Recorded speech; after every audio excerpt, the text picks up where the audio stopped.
This video will walk you through some Chapter 8 calculation questions. The first one, a company budgeted unit sales of 102,000 units for January 2008 and 120,000 units for February 2008. The company has a policy of having an inventory of units on hand at the end of each month equal to 30% of next month's budgeted unit sales. If there were 30,600 units of inventory on hand on December 31st, 2007, how many units should be produced in January 2008 in order for the company to meet its goals? So the first thing we want to do is, this is a production budget because we're trying to figure out the number of units that need to be produced in January. So going to our formula sheet, we could use our production budget here.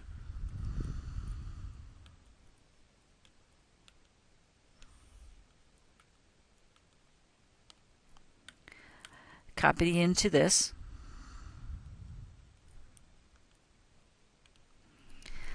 And now we can just drop in our numbers. So we want budgeted sales. Remember, we're looking for January. So we want January budgeted sales, and that's 102,000 units. We know we have for February sales 120,000 units. Then we need our desired ending inventory.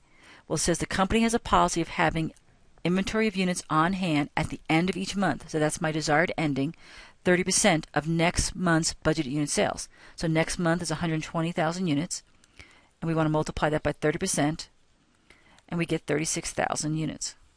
So total need is 138,000. We can reduce that need, though, if we have any beginning inventory. And it says there's 30,600 units of inventory on hand on December 31st, 2007.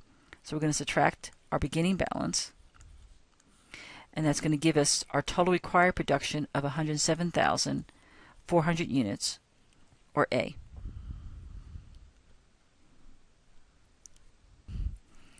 The next question, if there were 70,000 pounds of raw material on hand on January 1st, 140,000 pounds are desired for inventory at January 31st, that's my ending desired, and 420,000 pounds are required for January production.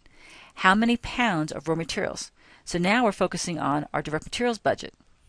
But they made it easy on this question because they already are working with pounds. So looking at our direct materials formula, we don't need, they didn't even give us required production, and we don't need to know the material per unit. What they're starting us with is the raw material needed for production, and they want us to figure out what's the quantity to be purchased.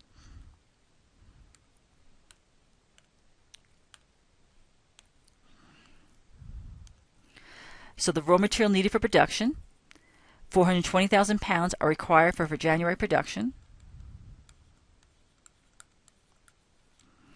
Our desired ending, well, they told us that we want 140,000 pounds for inventory at January 31st. That's the end of the month. So we want to add the 140,000. So our total raw materials need is 560,000. We want to subtract our beginning inventory. 70,000 is on hand January 1st. So that means we need to purchase 490,000 pounds. Now, if they wanted to know the cost, they would just have to tell us what is the cost per unit, and we would just multiply the cost per unit times the 490,000 pounds, and we get the cost to purchase the 490,000 pounds. But they'd have to tell us what is the cost per unit or cost per pound. Okay, the next question is going to be a multiple question. We're going to use this information for a few questions. We've got a company that reported the following information for 2008. We have budgeted sales for October, November, December, budgeted purchases. And when we say budgeted purchases, we're talking about direct material for October, November, December again. And then they give us some additional information. We're told that all sales are on credit, so there's no cash sales. Customers' amounts on account are collected 50% in the month of sale and 50% in the following month. So it takes 2 months to collect. Cost of goods sold is 35% of sales. We purchase and pay for merchandise 60% in the month of acquisition, 40% in the following month. So that means for our direct material purchases, For that $120,000, we would pay 60% in October, 40% in November. Then they tell you operating expenses are salaries of $50,000, depreciation $20,000, rent $10,000, utilities $14,000. Then they also tell you operating expenses are paid during the month incurred. Accounts payable is used only for inventory acquisitions. So the first question we want to do is says, how much cash will Farley receive during November? So,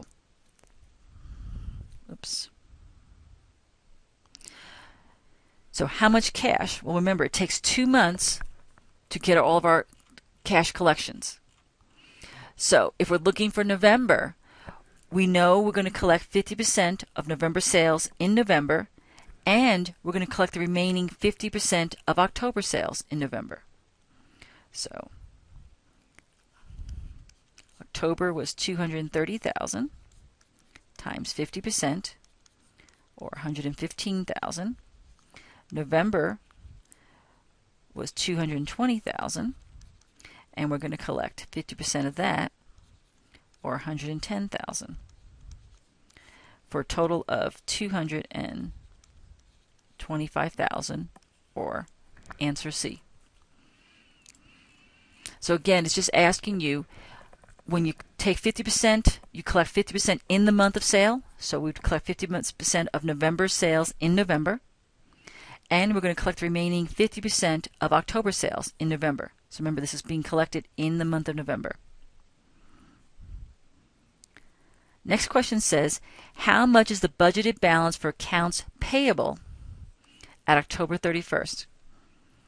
So, going back to our given information again.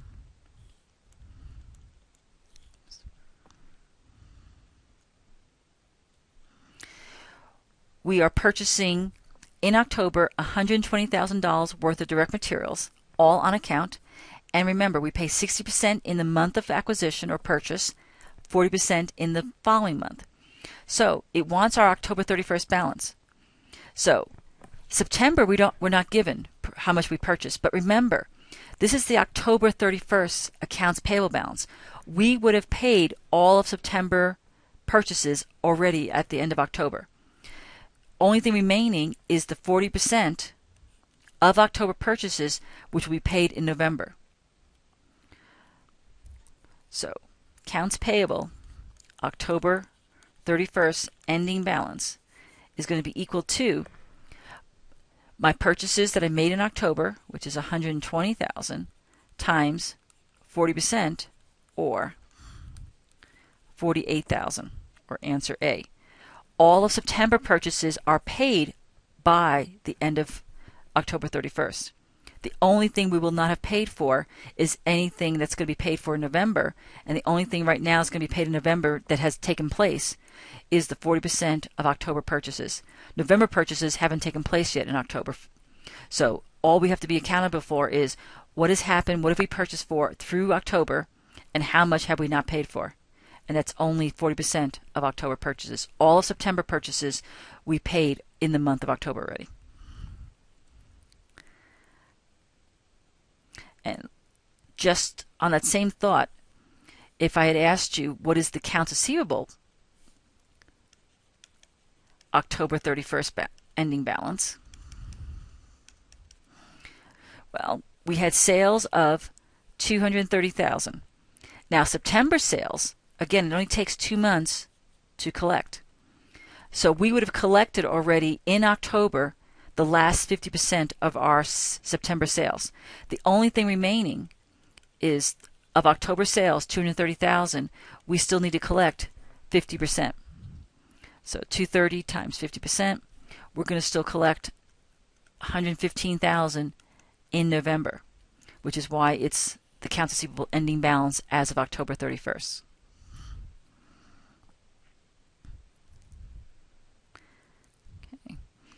Then it asks us,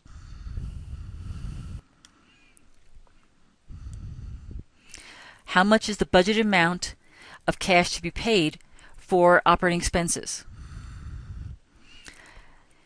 And that's for in November. So what we're told in our information up here is that operating expenses are paid during the month incurred.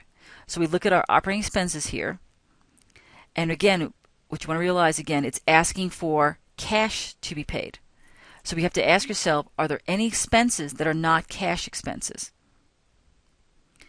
And if we look at our expenses for operating, we've got salaries, that would be a cash expense. Depreciation, that's a non-cash expense. Rent and utilities are both cash expenses. So the total for cash expenses paid for in November, $50,000, $10,000, and $14,000. So the $50,000 plus the $10,000 plus the $14,000 equals $74,000. But look what the sneaky test bank did. That $94,000 is taking what we have up here, the 74, and adding the $20,000 for depreciation expense, hoping that you're going to make the mistake and forget that depreciation is non-cash.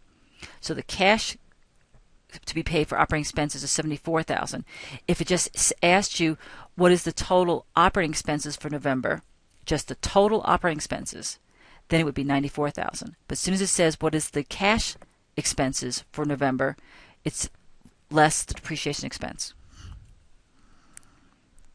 Okay, the next question here. We've got a company that's working on its cash budget for November. The budgeted beginning cash balance is $24,000. Budgeted cash receipts total $177,000, and budgeted cash disbursements total $167,000. The desired ending cash balance is $50,000. The excess or deficiency of cash available over disbursements for November will be, and you can see here I have put it in a nice little thing. There's my beginning cash balance of $24,000.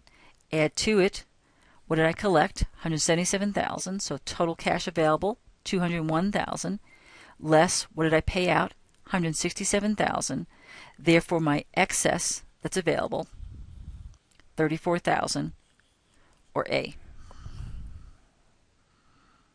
Then our last calculation question is asking us to attain its desired ending cash balance, and that was $50,000. For November, the company needs to borrow. Well, we start off with there's my excess, $34,000. I want to have an ending balance of $50,000. 50 minus 34, I must need to borrow $16,000. Or answer B. Now, what if they tell you that the company borrows in increments of $10,000? So you wouldn't borrow $16,000 if you borrowed in increments